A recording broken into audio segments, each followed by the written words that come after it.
Welcome to Rick on Life, brought to you by the Liberty Beacon Media Project. I'm your host, Rick Amitin, and this is where we talk about things that impact our daily lives. Today, I want to continue to talk about what's going on in our world, and I want to address the subject of our being willing to find ourselves. I remain as curious today as I was when I was a little boy. I've tried to make it a habit not only to broaden my understanding, but to actually apply the things that I've learned into my life. But I've also been committed to applying what I've learned because I believe that life is a perpetual classroom.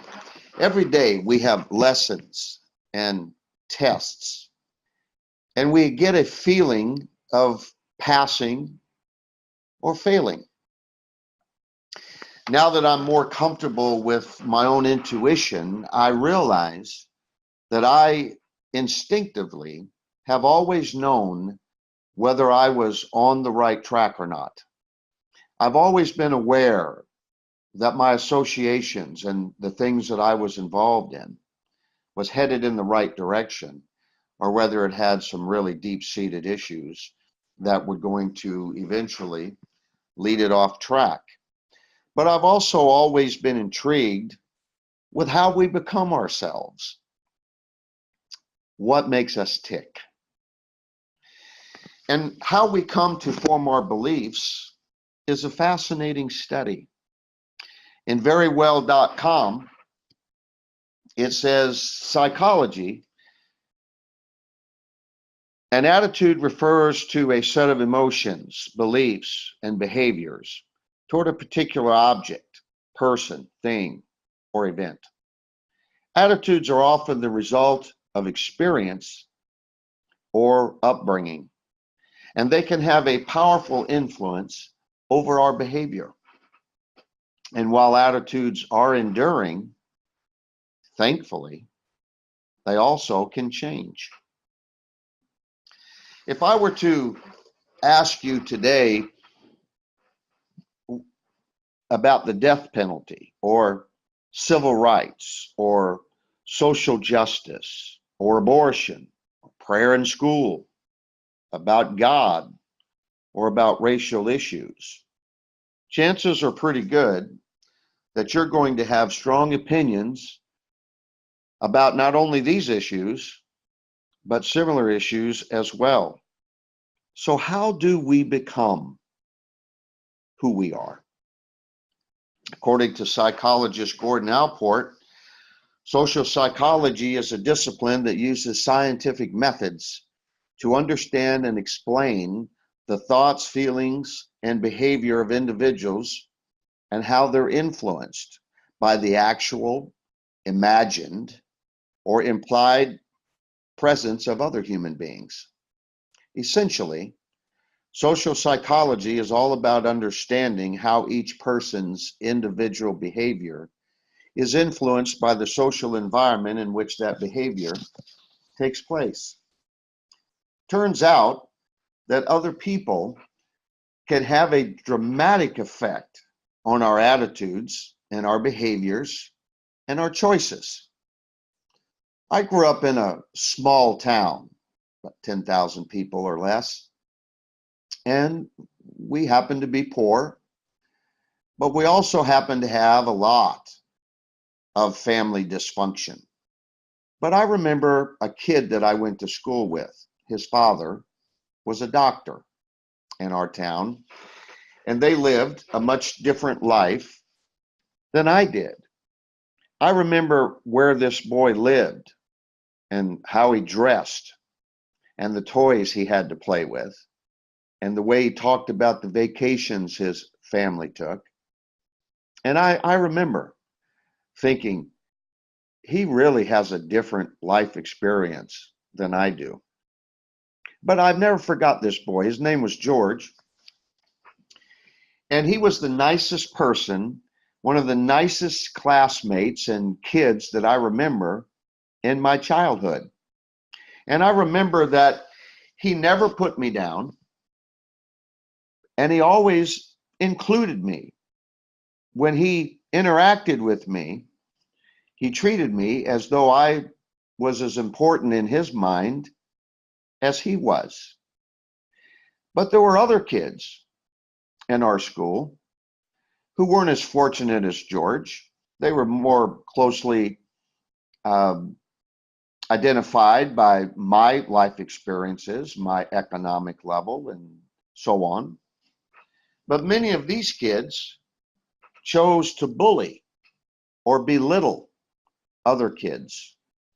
Looking back now, I didn't understand it then, but looking back now, I realize they were seeking a way to make themselves feel better about themselves.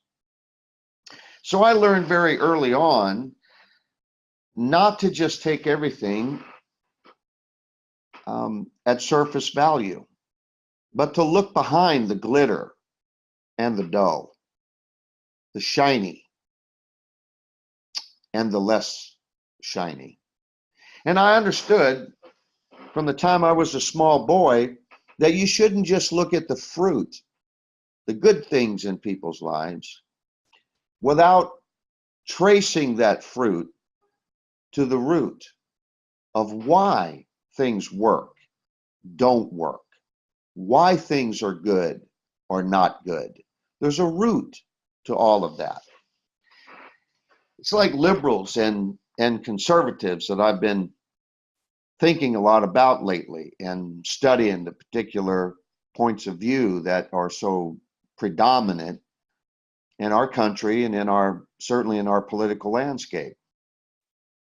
And I find that there's not the huge differences that often get promoted between the two groups.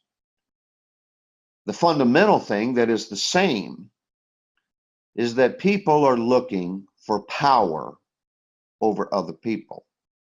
And it appears from a closer look at these personalities that liberals want to own you, but they want you to pay for it without you realizing that you're paying for your own captivity, your own oppression, your own loss of rights and personal authority.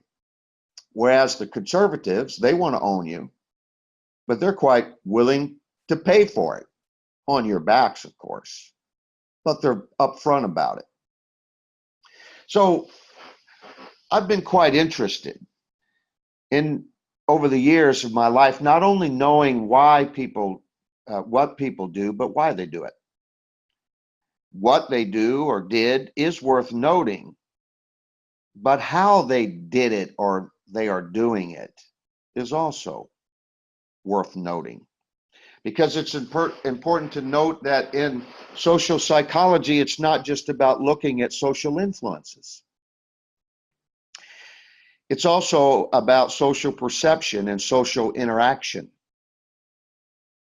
if we want to understand social behavior. And the way that we see each other people, and the way that we think other people are seeing us can play a very powerful role in a variety of actions and decisions that we make individually and collectively.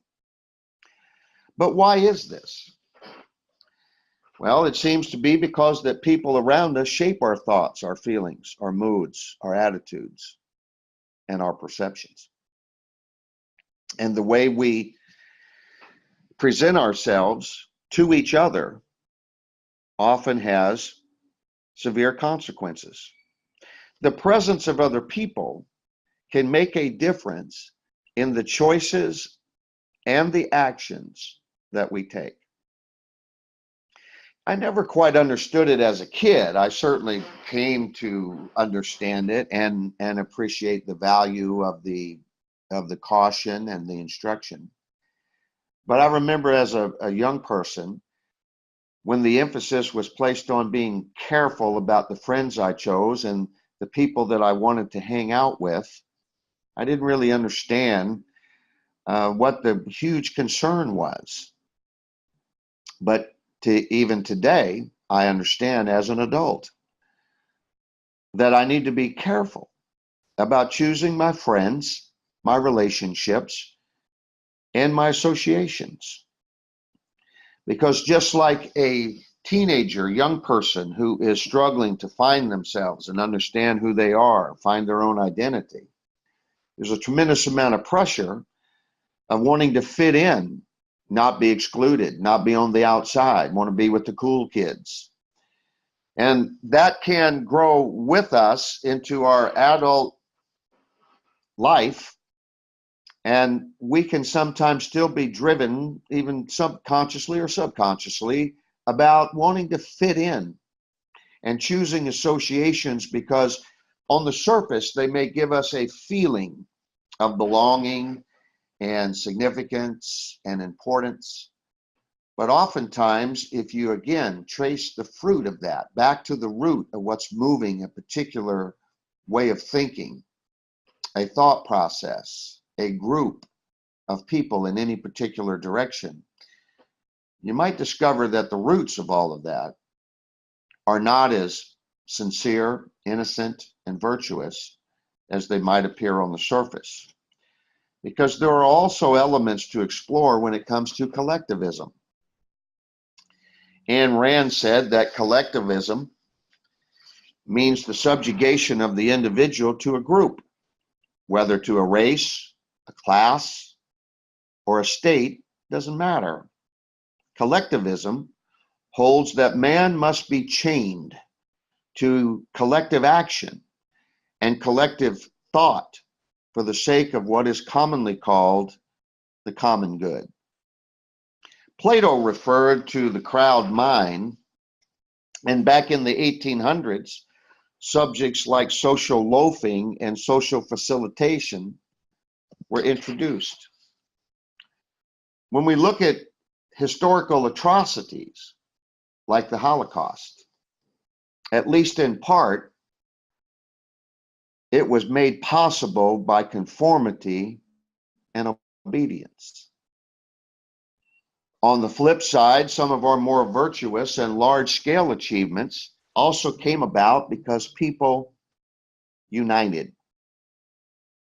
But we have to move forward with an understanding that the majority, without question, is not always right.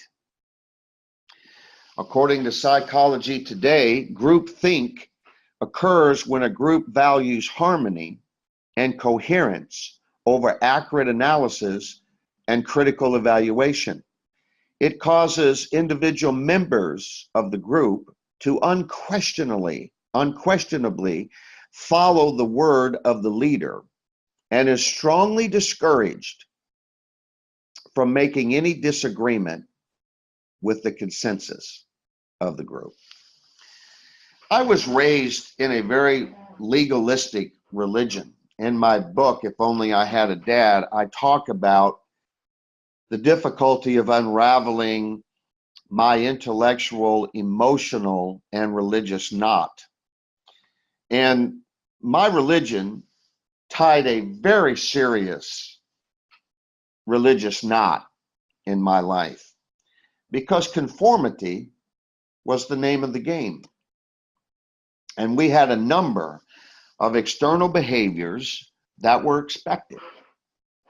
The women, especially, had to adhere to extreme codes, dress, and grooming. But one of the things that was so alarming to me, even way back when I was growing up in that and had a lot of questions that I set aside because I was too busy trying to fit in, to really pay attention to what my intuition, and I believe even the presence of God in my life was trying to communicate with me. Because I observed as a child that the internal issues that seem to be, or should be, more fundamentally important than any external conformity were not given the same value. What was happening inside was not nearly as important as what was happening outside. Attitudes and actions that evolved from the heart of us as beings didn't have the same importance as keeping the external rules.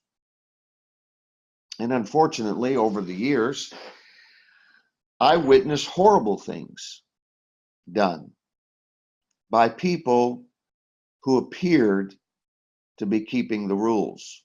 On the outside, it was hard to question, but it was very confusing to see the predominant attitude and the decisions and the choices and the treatment of other people. That was all secondary when it came to whether or not you were affirmed, accepted, promoted, was all based on external factors. Now, I don't want to throw it all out just because of some of the people that were involved. But this was not just isolated cases. For me, over time, I became aware of the fact that this was very widespread. We lived as though we were somehow separate from the world. Our mentality was that we lived in this world, but we were not of this world. And yet, the more and more that I matured and grew and understood, I saw that we were affected more by the things around us than we were affecting the things around us. And so I joke sometimes about being a recovering perfectionist, but really, I'm only half joking. But I have assumed a different position, and that is I pride myself now on being what I call a fallibilist. Broadly speaking, fallibilism comes from medieval Latin, from the word fallibilis, and it means liable to err. And it is the philosophical claim that no belief can have justification which guarantees the truth of the belief.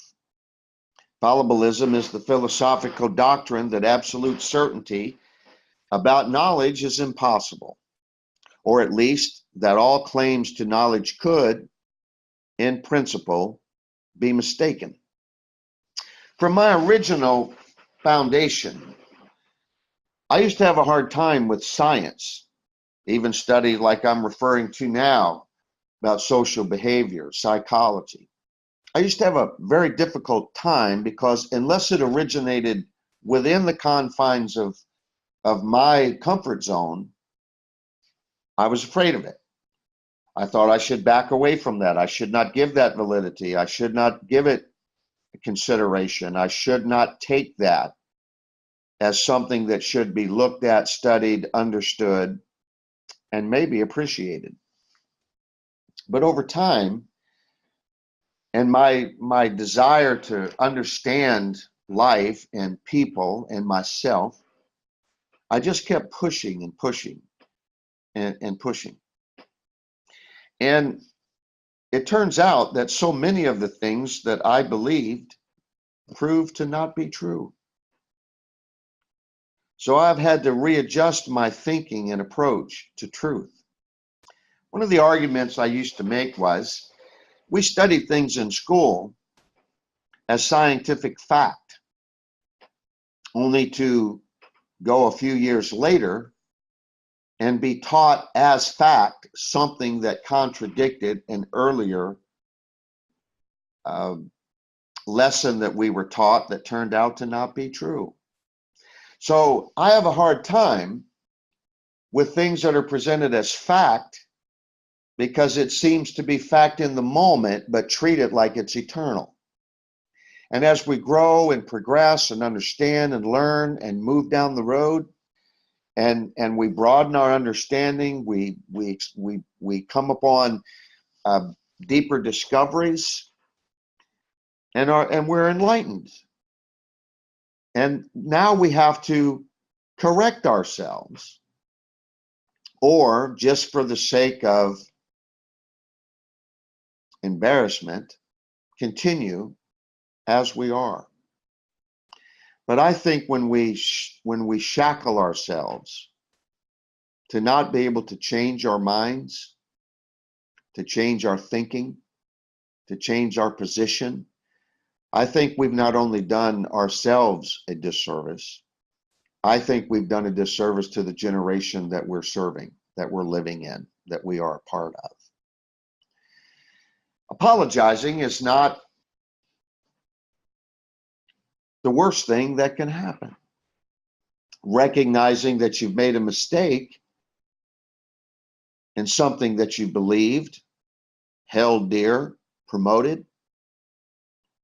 I'm thinking of one biblical character in the Apostle Paul who absolutely fought fiercely against this group of growing Christians in his day, only to have an experience that changed his thinking and his way of looking at everything that was going on in his world.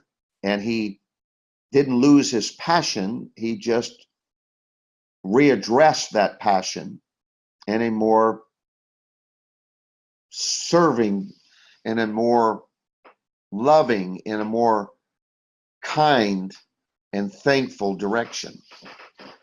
And so I think there are a lot of historical characters who had this moment in their life when they looked at everything that they were connected to and realized it's just not as sound and correct as maybe I once thought it was.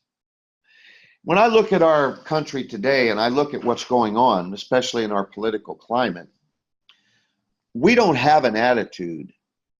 We have attitudes. Lots of small groups where we have divided ourselves up into just forming these little groups that are promoting just a single or a narrow scope in their agendas.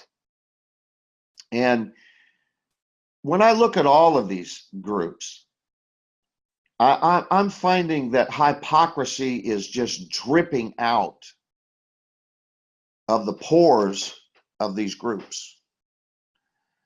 And I find that they're really not opposed to a lot of things that are going on. They're just opposed to those things happening to them. And I find something really alarming about that. If it's wrong, it's wrong. If it shouldn't be, it shouldn't be.